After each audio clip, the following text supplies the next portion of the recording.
I am truly delighted to welcome so many impressive young Americans to the White House. This is a very exciting day.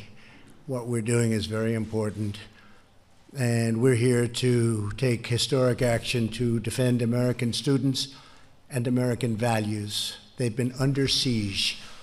In a few moments, I will be signing an executive order to protect free speech on college campuses. Just the thought of it sounds good. We're grateful.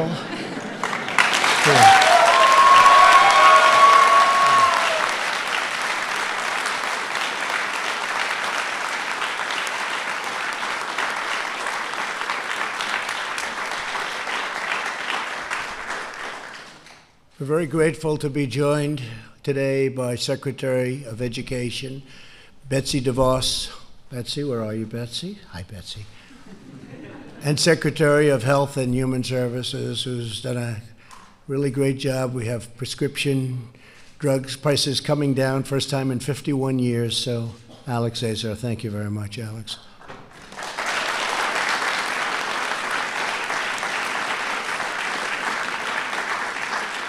Most importantly, let me thank all of the college students and recent graduates here with me on stage, incredible young people. These courageous Americans have stood up for the forces of political indoctrinations, and they really stood up to it too, like very few people have been able to. Censorship and coercion. You refuse to be silenced by powerful institutions and closed-minded critics, of which there are many. You face down intimidation, pressure, and abuse.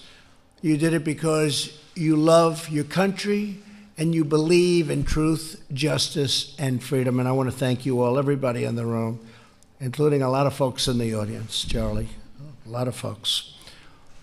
You've fought bravely for your rights, and now you have a president who is also fighting for you. I'm with you all the way, okay?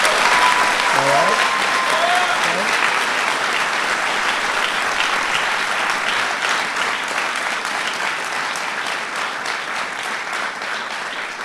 In America, the very heart of the university's mission is preparing students for life as citizens in a free society.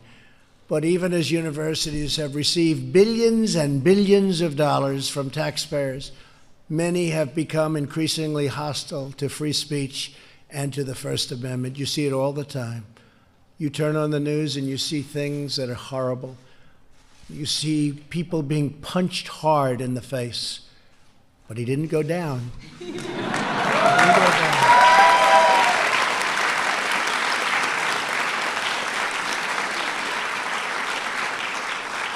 I said, you have a better chin than Muhammad Ali, and he had a better chin.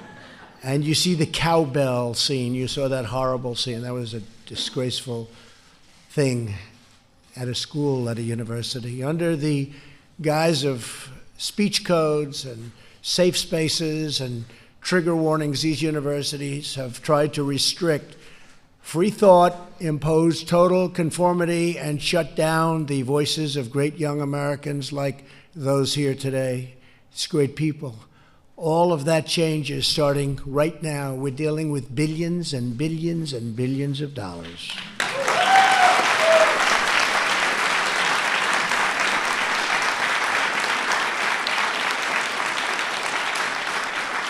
Taxpayer dollars should not subsidize anti-First Amendment institutions, and that's exactly what they are, anti-First Amendment. Universities that want taxpayer dollars should promote free speech, not silence free speech.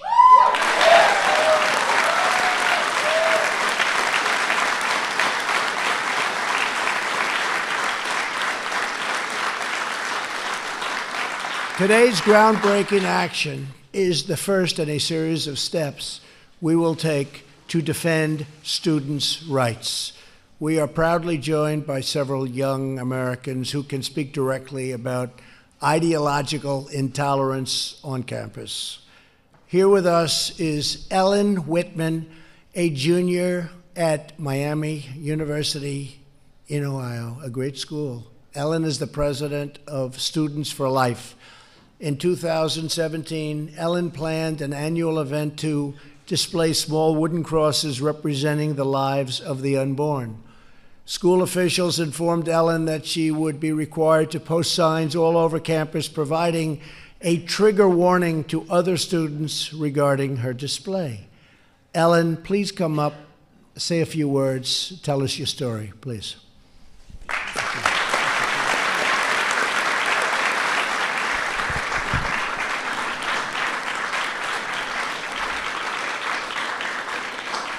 Well, thank you, Mr. President. This is a truly historic day in our country's history. And I am so grateful that we have a president who recognizes that the First Amendment is under attack on our college campuses. My story is so important because I have seen lives saved through my Students for Life efforts on campus. But I never imagined the hostility I would face when trying to express my beliefs. It's ridiculous that it's gotten to this point. Universities are supposed to be marketplaces of ideas. They should be encouraging free speech, not shutting it down. And speech is not free when university officials put conditions on student speech. The only permit we need to speak on campus is the First Amendment. Thank you, Mr. President.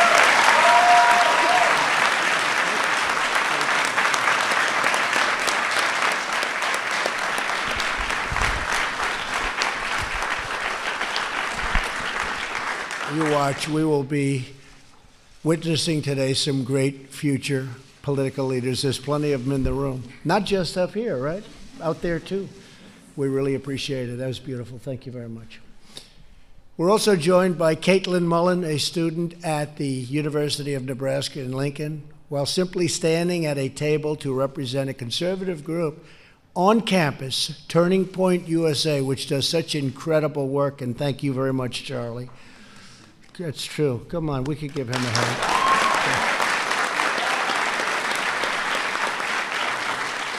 Thank you. Caitlin was approached by staff and a graduate instructor and was berated and cursed at. School officials tried to bully Caitlin into leaving, but she bravely stood her ground. Caitlin, please come up and say a few words. Thank you, Mr. President. What happened to me is common on universities today, and students are getting shut down and silenced on campus. So I'm really thankful that President Trump is addressing this issue, because as the future of America, it's important that our universities are a place where we could speak freely and have healthy, respectful dialogue on campus.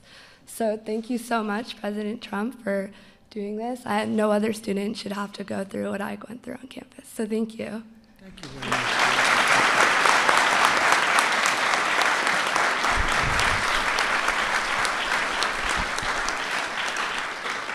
Thank you, Caitlin. Beautiful. And I have to say that, you know, we have, in my opinion, we have more than they have. People don't realize that. You see what's going on. I just came back from Ohio.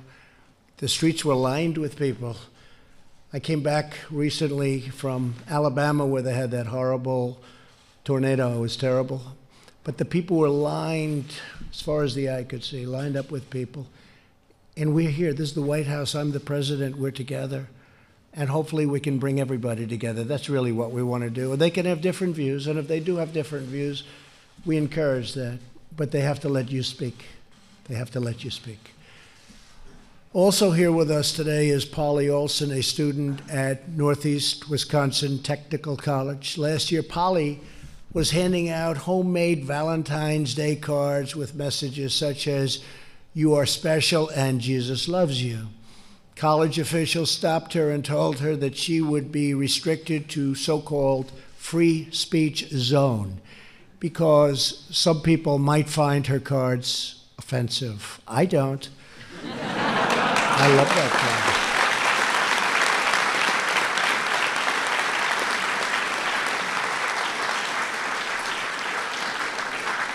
card. In fact, Polly, give me some. I'll send them around to my friends. Polly, please say a few words. Polly. Polly, thank you. So freedom of speech is near and dear to my heart. My mother told me while she was homeschooling me that I would need to know what my First Amendment rights were because someday they would be violated and I would have to stand up for them. So I'm carrying on her legacy of handing out these little valentines, encouraging people to know that they are loved and cared for. And within 15 minutes of setting foot on my campus this past year, I was told that I was soliciting and disrupting the learning environment and that it would not be tolerated and that I would have to stop handing out my valentines.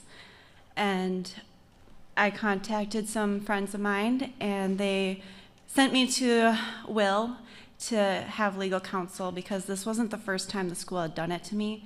They had stopped me a few months after my mom died and told me that I was not allowed to do it then. So I went through months of trying to get them to change this policy that they were enforcing.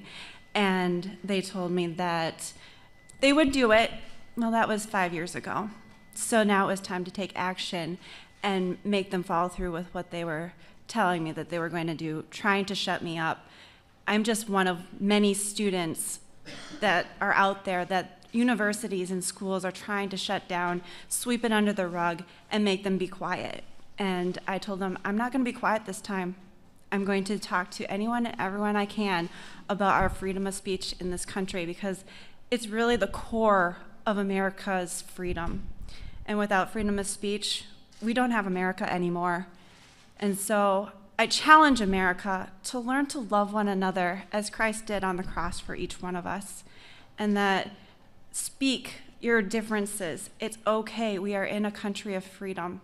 And really, that's what's important, is to embrace the diversity that we have here because that's what made America great in the first place. And we need to carry on that legacy of protecting our freedom of speech on campuses and in our workplaces. People at work should not be afraid to express their beliefs. It's our right, it's our freedom. Thank you.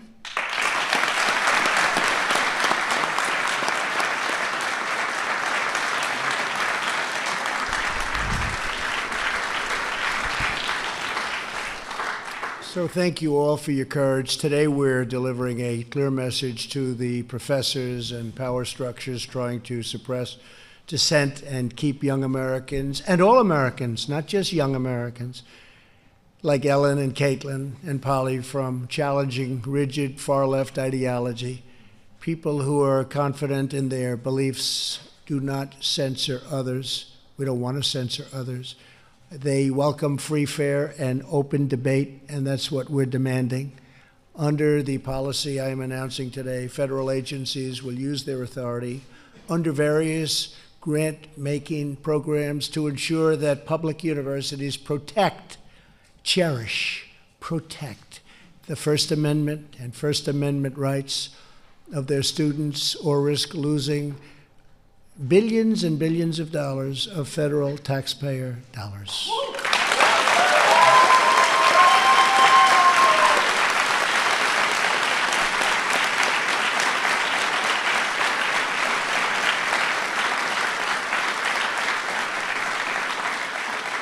Every year, the federal government provides educational institutions with more than $35 billion in research funding. All of that money is now at stake. That's a lot of money. They are going to not have to like your views a lot, right? We will not stand idly by and allow public institutions to violate their students' constitutional rights. If a college or university doesn't allow you to speak, we will not give them money. It's very simple.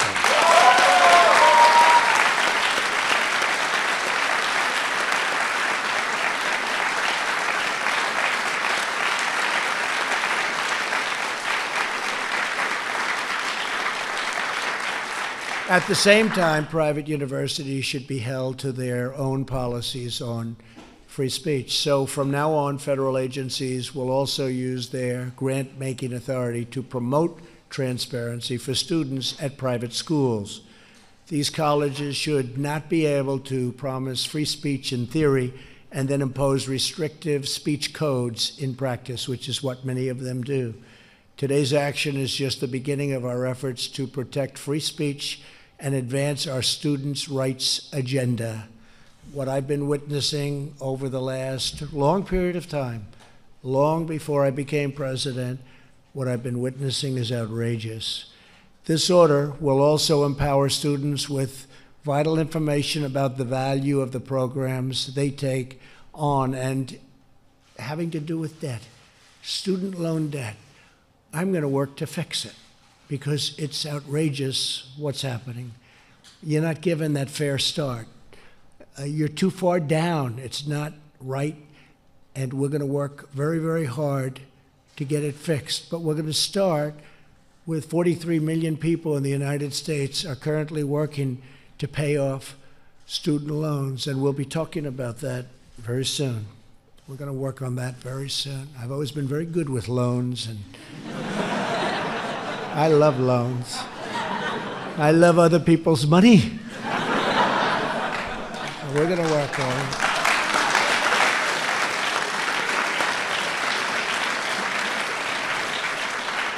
Made a lot of money with those loans, and you're going to too. You're going to do something that's going to be fair and good, but we're going to work with you very closely. The average student loan borrower owes roughly $35,000. That's a lot. And in many cases, much more than that. I've seen numbers that go over $200,000. You're behind the eight ball before you start. And yet, typically, students who take loans do not have access to critical information about what career outcomes they can expect from their programs, majors, or fields of study. They borrow more money than they can ever expect to pay off or pay back. Many middle-class American families are getting ripped off, while tax-exempt colleges and large institutions, frankly, they take these tremendous endowments. You look at the money that they have, they're making a fortune. For that reason, I'm directing the Department of Education and the Department of the Treasury to publish detailed information on future earnings and loan repayment rates for every major and every program at every single school. It's very important.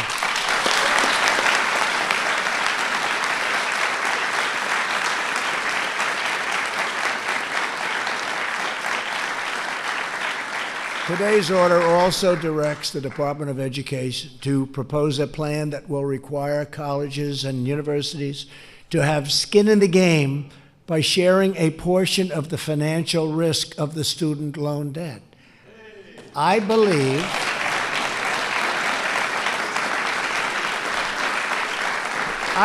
that colleges and universities, their costs have gone up more than anything I can think of.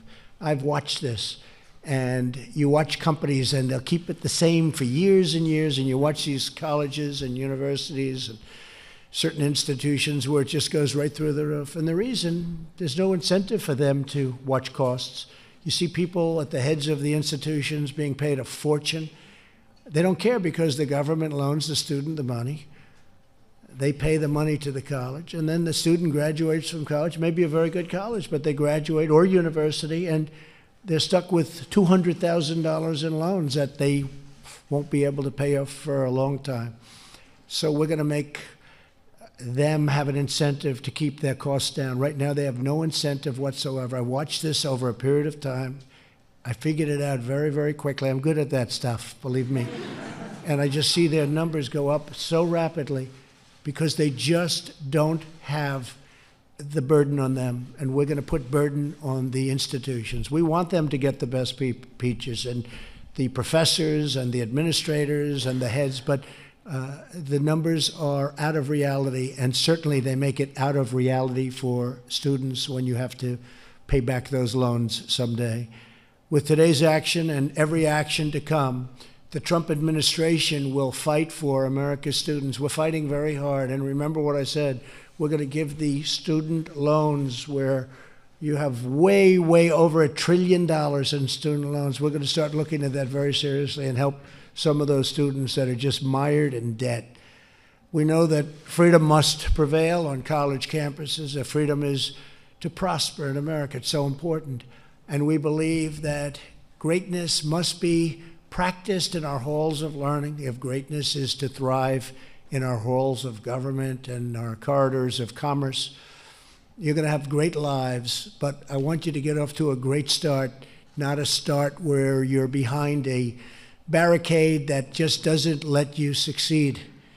And we're going to make it much easier for you, this administration, and we've worked very hard on it already. We'll be having some meetings, and we'll be having some very major discussions with some of the biggest colleges and universities, and we're going to have them shoulder some of the responsibility and some of the money that's necessary for you to use in order to get your education. To every student and young American here today, don't let anyone stop you from doing what you know is right, from asking questions, from challenging the powerful, or from speaking your mind. And that's the primary reason we're here right now. You're going to speak your mind. You're going to be fair. You're going to be reasonable. You're going to do it well. And you're going to speak your mind. Never, ever quit. Never give in. And never back down. Keep standing up for your values, for your classmates, and for your country. And you can be certain that every day of my presidency, we will always support your rights and your freedoms and your future. Thank you all for being here. This is a great honor for me. I've been watching this for too long. I've been watching things that are unwatchable, and I don't like it, but we're going to do something about it. See, we like to act as opposed to just watching and saying, oh, isn't that a shame? We don't say that. We don't say that.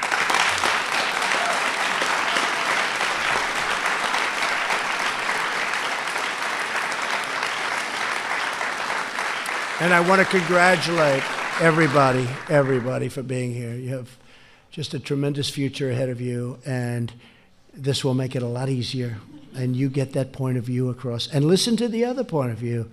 Maybe you can be changed and maybe not. I doubt it. But maybe. You never know. And you know what? If you can, that's okay. And you'll change them too. You're going to change them too. But ultimately, it brings people together. So congratulations. I'll sign right now. Thank you all for being here.